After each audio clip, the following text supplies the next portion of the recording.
আউযু বিল্লাহি মিনাশ শাইতানির রাজিম বিসমিল্লাহির রহমানির রহিম। সর্বপ্রথম আমি গোলাম শতকোটি সালাম ও কদমবুচি জানাই আমাদের মহান মুর্শেদ আখিরি জামানার শ্রেষ্ঠ মহামানব বাবা দেওয়ানবাগীর পরশময় কদম মোবারকে, এবং সেই সাথে শতকোটি সালাম এবং কদমবুচি জানাই কুতুবুল আক্তাব দুর্রে মাকনুন খাতুনে জান্নাত হজরত দয়ালমা রহমাতুল্লাহ আলাইহার পরশময় কদম মোবারক। সম্মানিত আশিক রাসূল জাকির ভাইরা, আপনারা সকলে আমার সালাম গ্রহণ করুন। আসসালামু আলাইকুম ওয়া রাহমাতুল্লাহি ওয়া বারাকাতুহু। পবিত্র রমজান মাস চলে এসেছে। আজ পঞ্চম না, আজ ষষ্ঠ রোজা। আজ ষষ্ঠ রোজা। এই যে গত শুক্রবারে যখন আমরা আলোচনা করি তখন বলেছিলাম রমজান মাস একদম সন্নিকটে, মনে আছে? আজকে শুক্রবারে রমজান মাসের 6টা শেষ। এইভাবে আর তিনটা শুক্রবার, তারপরে রোজার মাসও শেষ। এক মাস তো 4 সপ্তাহে মাস শেষ।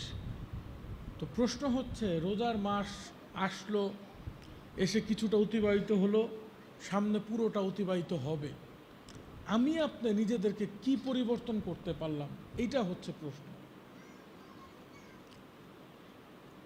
দেখেন, রমজান মাস উদযাপন করা আর রমজান মাসের শিক্ষায় নিজেকে আলোকিত করা দুইটা এক জিনিস না। দেখবেন আমাদের গ্রাম বাংলায় এখন তো ফিল্টার পানি চলে আসছে, ফুটানো। তারপরে আগের কথা বলতেছি, মানুষের একটা প্রধান পানির সোর্স ছিল বৃষ্টির পানি। এটা গ্রামে, আপনারা জানেন এটা। তো এই বৃষ্টির পানিটা উদাহরণটা দিলে ভালো বুঝবেন। মনে করেন মুষলধারে বৃষ্টি হইতেছে, একদল কি করলো, বৃষ্টিতে ভিজলো, আনন্দ ফুর্তি করলো। গরমে পরে বৃষ্টি হলে ভালোই লাগে নাকি? আনন্দ ফুর্তি করলো, বৃষ্টিতে ভিজলো। আরেক দল কী করলো, ভিজলো, পাশাপাশি পানিটাকে জমা করে রাখলো, পরবর্তীতে শুকনার সময় পানিও খাইতে পারলো। এই দুই দলের মধ্যে কে বুদ্ধিমান বলেন তো?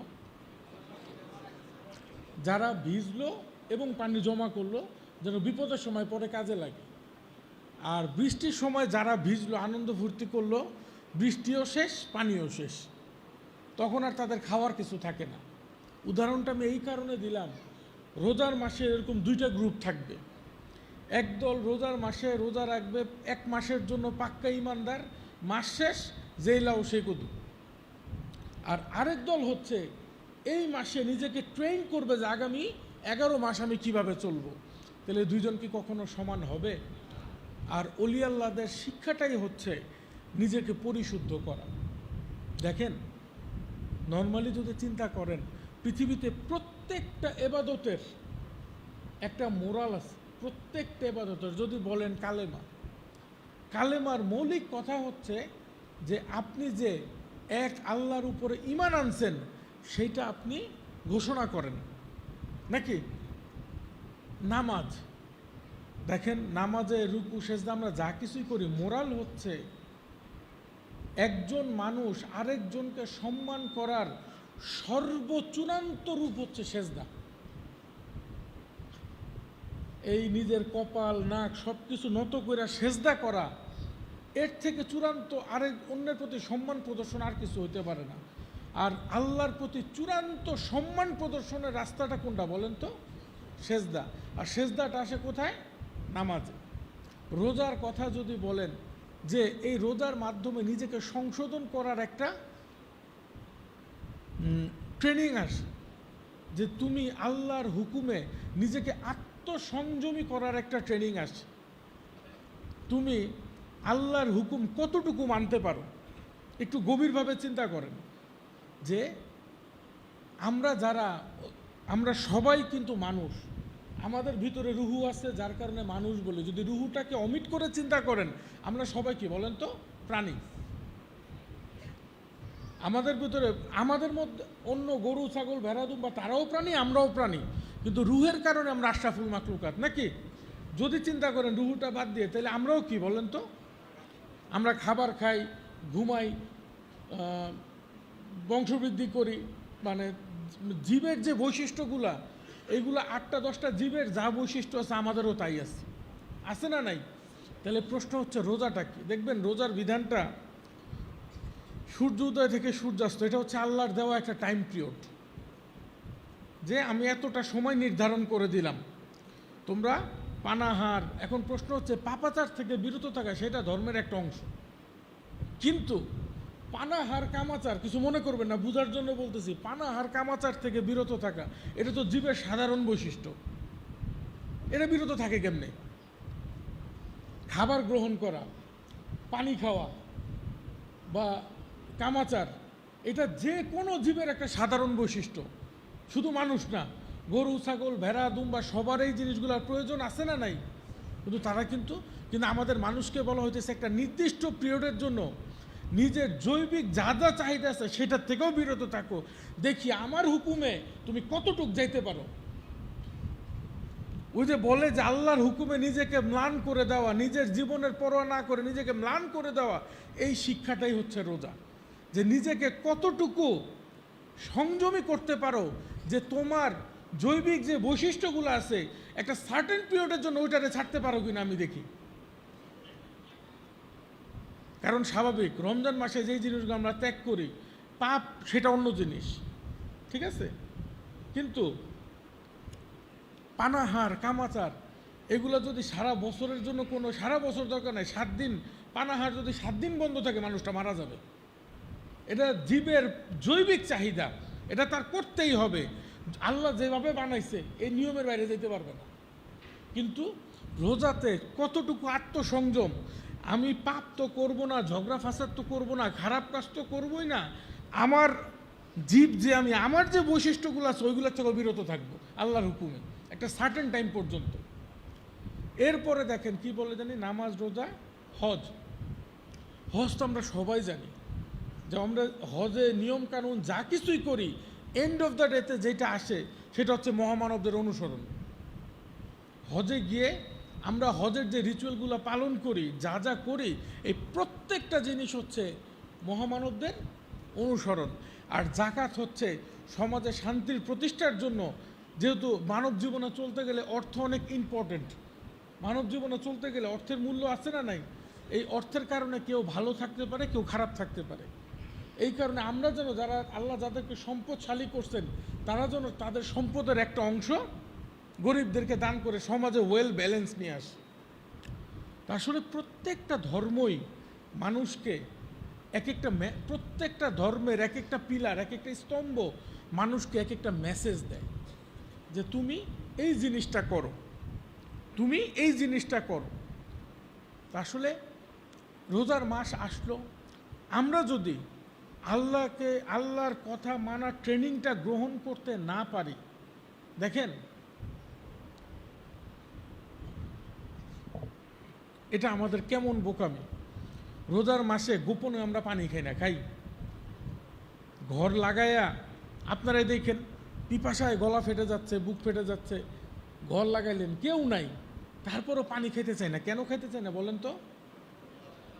কে দেখা ফেলাবে? তাইলে আল্লাহ মাফ করুক, তাহলে আল্লাহ শুধু মাসে একবার, বছরে 1 মাস দেখেন, আর 11 মাস দেখেন না।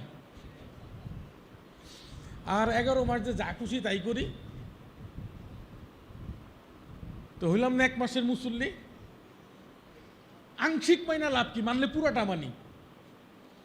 আমি এরকম মানুষ দেখছি যে, মানে আমরা ছোটকালের কথা বলতেছি, রোজা রাখছে, বিশেষ করে বাচ্চা মানুষদের দেখবেন, একটু বাচ্চা যারা বিকেলবেলা বা একটু অসুস্থ মানুষ যারা, মানে এটাকে কি বলে জানি, গরমের সিজনে না, গ্রীষ্মকালে বিকেলের দিকে কিন্তু কষ্ট হয়। সারাদিন যেমন তেমন, বিকেলের পর থেকে কিন্তু ক্লান্তি লাগা শুরু হয়। তো অনেক সময় বাসায় বাচ্চাদেরকে বাদ দেখতাম, বন্ধুবান্ধবদের মধ্যে খুব কষ্ট হইতেছে। দরকার কি তোর এত, না পারলে রাখিস না, এত কষ্ট করার দরকার কি? সূর্য ডুববে সন্ধ্যা 7টার সময়, বাজে মাত্র 3টা, বাচ্চা মানুষদের বেলায় না কেন? আরে আল্লাহ দেখে ফেলাম। আমার কথা হচ্ছে, আমরা রোজার মাসে শুধু আল্লাহ দেখে, অন্য বাকি 11 মাস দেখে না। তো এই বিশ্বাসটা স্থাপন করে। দেখেন, রোজার আরেকটা শিক্ষা হচ্ছে নিজের অন্তরে একটা জিনিসকে, একটা বিশ্বাসকে স্থাপন করা যে আল্লাহর দুইটা চোখ মোবারক আমার দিকে সার্বক্ষণিক তাকায় আছে। কিছু মনে করবেন না, কোনো এলাকায় যদি লেখা থাকে এই অত্র এলাকা সিসি ক্যামেরার আওতাধীন, দেখবেন চোর তো ভালো থাকেই, সাধারণ মানুষও সাধারণত পকেটে হাত দিতে চায় না। আরে আপনার পকেটে আপনি হাত দিবেন, কি সমস্যা? না, ক্যামেরা দেখা বললে আবার ধরো আমারে চোর মনে করে কিনা, কি বিপদে পড়ি, দরকারই নেই। মানে চোর তো ভালো থাকে, সাধারণ মানুষও দেখবেন নিজের নিয়ন্ত্রণে নিয়ে আসে।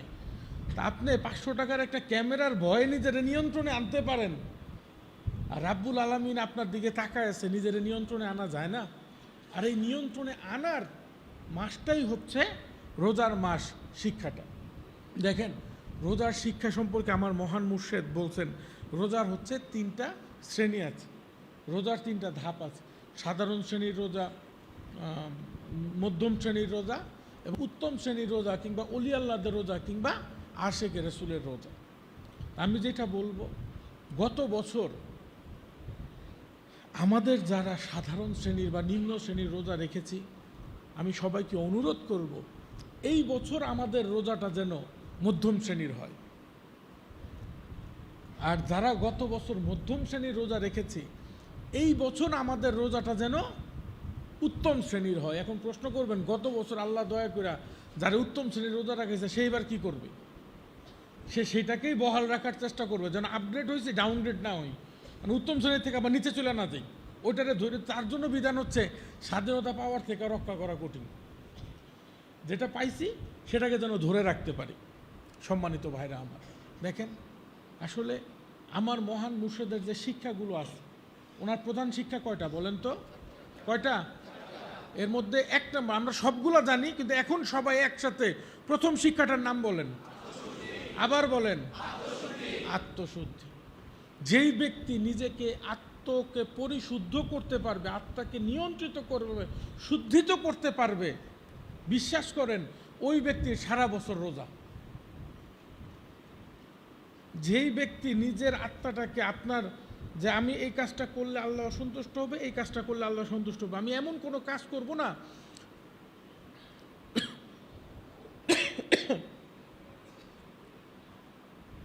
আমি এমন কোনো কাজ করব না যাতে আমার প্রভু কষ্ট পায়, আমার প্রভু নারাজ হয়, ওই ব্যক্তির জন্য সারা বছরই রোজা। আমি সবাইকে অনুরোধ করব, দেখেন বাবে মদিনা দরবারে আসার পরে আমরা যেই মুর্শিদের কদমে আসছি, যার অসংখ্য শিক্ষার মধ্যে প্রথম শিক্ষাটাই আত্মশুদ্ধির, আর এখন চলে আত্মশুদ্ধির মাস।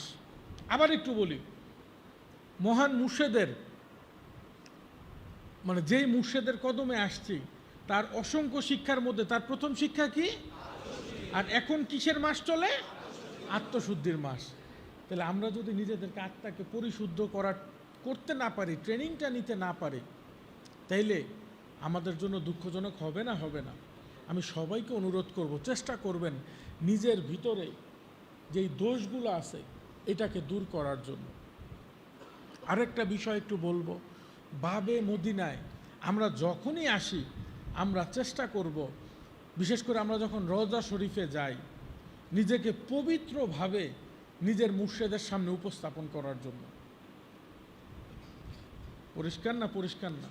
কথাটা এই কারণে বললাম, দেখেন ইমাম হিসাবে আমাদের দায়িত্ব হচ্ছে আপনাদেরকে মহান মুর্শিদের দিক নির্দেশনাগুলো উপস্থাপন করা। আপনারা পালন করলে অবশ্যই উপকৃত হবেন। সেই দিন এক জাকের ভাই জানাইলেন, আমাকে মেসেঞ্জার করে জানাইছেন, ওনার নাম হচ্ছেন নূর হোসেন।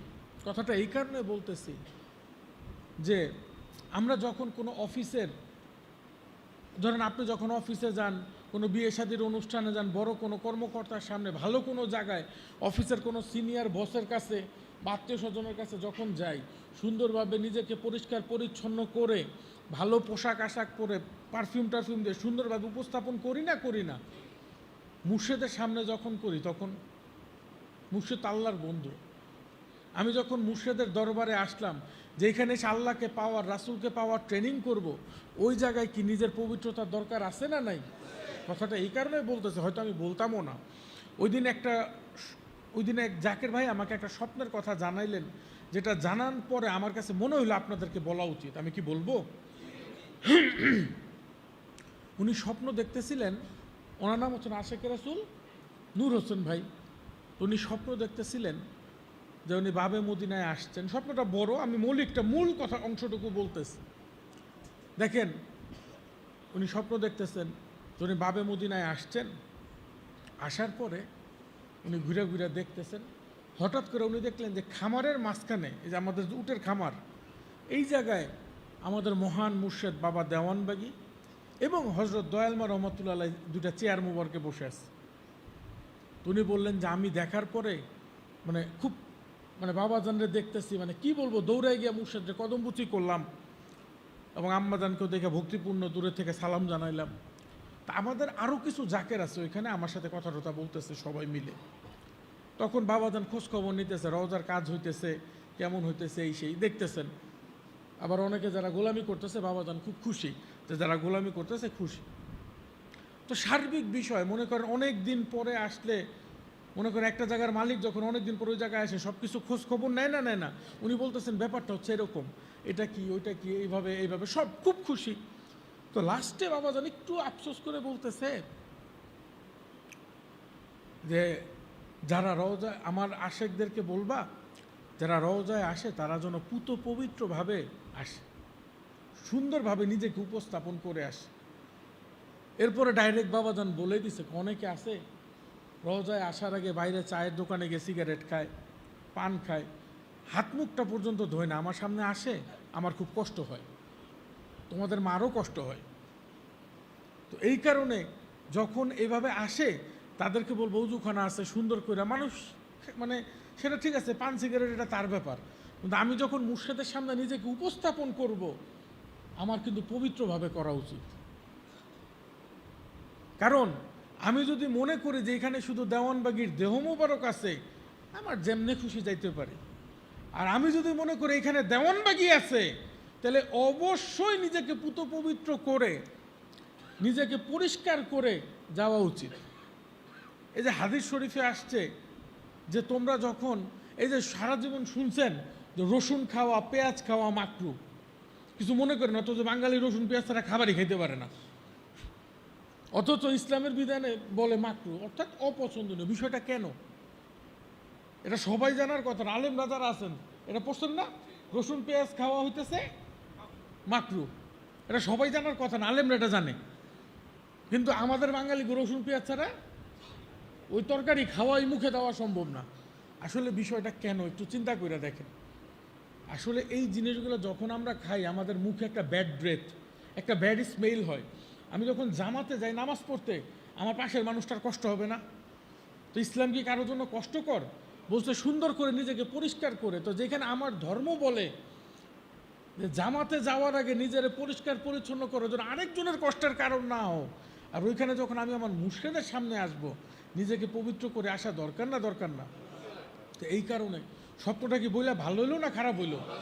আপনাদের সতর্কতার জন্য। কারণ দেখেন একটা জিনিস কি, আমরা ভুল করব, এটা আমাদের জীবের একটা বৈশিষ্ট্য। আমরা বুঝিও না আদব কি, আমরা জানিও না। দেখেন একটা জিনিস কি, আমরা সেই মানুষ যদি বাবা দেওয়ানবাগীর কদম না পাইতাম, তাহলে এখনও নিরাকার আল্লাহরে ডাকতাম। আমরা সেই মানুষ যদি বাবা দেওয়ানবাগীর কদম না পাইতাম, এখনও কানতাম, আরে আমার রাসূল কত কষ্ট করছে, ইফতার খাইতে পারে নাই, রোজা রাখছে, ইফতারের সময় ভিখারি আসছে, ভিখারির ইফতার দিয়ে দিয়েছে, নিজে না খাইছিল। এগুলাই পড়ছি আমরা। আসলে এই কারণে মা ফাতেমা রাদিয়াল্লাহু আনহার ঘটনা বলে, উনি পরপর 3 দিন ইফতার খাইতে গেছে, আসছে, ইফতার ভিখারিরে দিয়ে দিচ্ছে। এরপরে আর ওইখানে লেখা হয় নাই তারপরে কি উনি খাইছে কি খায় নাই। উনি যদি এই যে বিষয়টা, তো ওনাদেরকে গরিব আমরাও বিশ্বাস করতাম যদি বাবা দেওয়ানবাগীরে না পাইতাম। আমি অনুরোধটুকু করব, আমরা যখনই রওজায় আসি, নিজেকে সবচেয়ে পবিত্র, সবচেয়ে পরিষ্কারভাবে যেন উপস্থাপন করতে পারি। পরিষ্কার না? আর দেখেন একটা কথা বলি, মনে রাখবেন,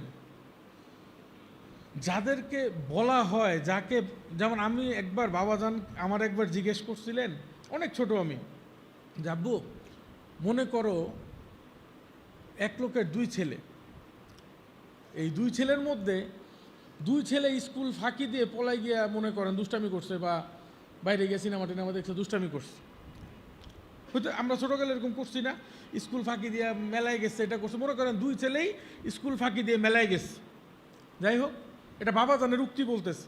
তো দুই ছেলে স্কুল ফাঁকি দিয়ে মেলায় গেছে, এরপরে বাবা এটা জানতে পারছে যে দুইটাই যে পলাইছে, এরপরে দুইটাই আসছে, আসার পরে এক ছেলেরে বাবা বলল কি, যাও তুমি তোমার ঘরে যাও, আর আরেকটারে ধরে দিল মায়ের।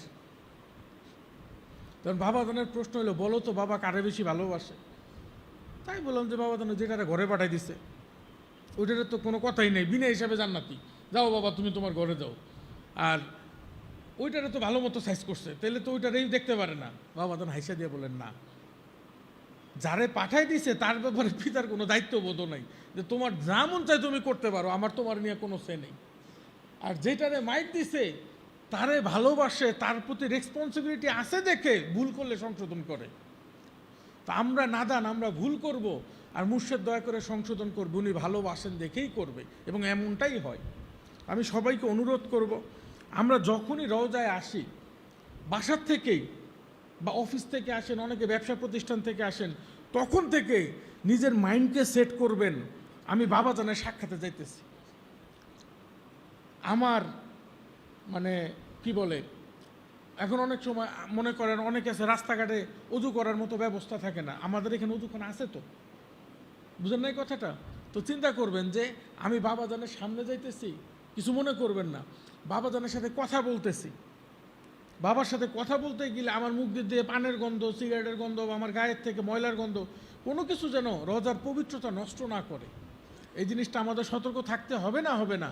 এই জিনিসটা মনে রাখবেন, পবিত্রতা ইমানের অঙ্গ।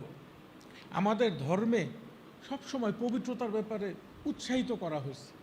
সম্মানিত ভাইরা আমার, আরেকটি ঘটনা বলে আলোচনা শেষ করি। আসলে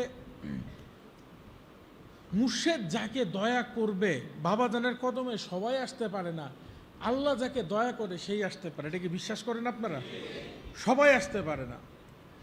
2022 সালের একটা ঘটনা এক আশেকে রাসূল জাকের ভাই জানাইলেন, উনি 2022-এই তরিকা নিছেন। আমরা তো মনে করি যে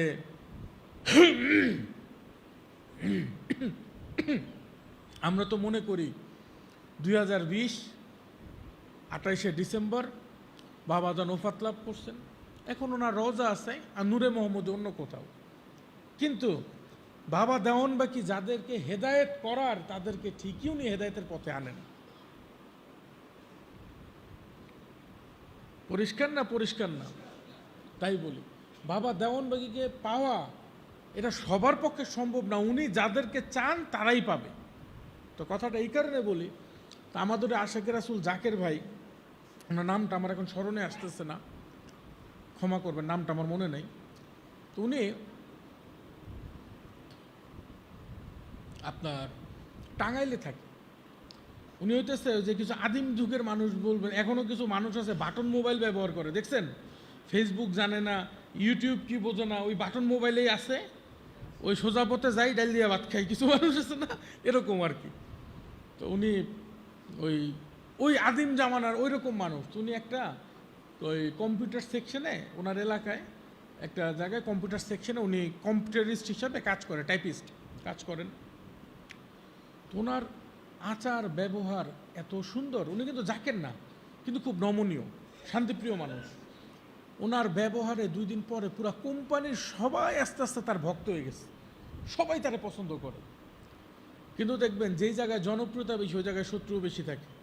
কারণ কোম্পানির সিনিয়র কর্মকর্তা যারা, তারা কিন্তু বিরক্ত, যারা এই লোক 2 দিন আগে আসছে, বসরা এখন খালি তারাই আদর করে, তারাই পছন্দ করে, তার নামের ফেনা জপে মুখ দিয়া, তার নামের মানে দূরত পড়ে, অথচ আমরা পুরান যারা, আমাদের খবরই নেই। তখন সবাই মিলে করছে কি, একটা মিথ্যা তার নামে একটা দোষ সাজাইছে, সে একটা ঝামেলা করছে, মিথ্যা দোষ দিয়ে অফিসের বসের কাছে তার নামে কমপ্লেন দিছে। যেই কাজ সে করেও নাই, 4-5 জন এসে বলতেছে হ্যাঁ হ্যাঁ আমি দেখছি, সেটা করছে, আমি দেখছি, মানে